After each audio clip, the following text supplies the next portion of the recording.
Habari yako? Muluya akikula atakaki kuongea. Wewe unaniuliza maswali. Haya mzuri, sema chenye unataka. Basi nionyeshe kwa kunao. Hata maji ya kunao siwezi kupatia, hata ya kukunywa. Oh my God. What trying to say? Nimekula saa ngapi? Ati umekula saa ngapi? Wewe umekula kwako? Nimekula kwangu ama nilikuwa nakusalamia, hata nilikuwa naanza kukusalamia na wewe unasema nimeshasipa, sitaki kusalamiwa. Unajua sasa kulingana na uchumi venye inaenda, wewe ni kama nyinyi ni miongoni mwa wale watu wanaripungu mapoma za watu. Hebu toka hapa uende kwa sababu tutakosana sasa. Hata hii chakula sitakula.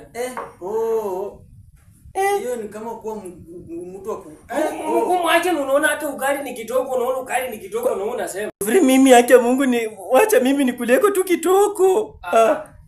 Hapana bwana.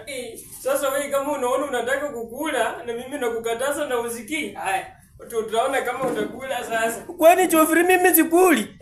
Hapana bwana, sasa hiyo uchumi ni mbaya lakini wewe nakukataza usikii. Ona yenyewe imeisha tayari. Sasa wewe katalia kwa ukali yako, mimi naenda kukula kwa matanga ya Chepukati. Sasa wewe kule, wewe mtu aliangusha na ile wewe ndio kwa watu wako.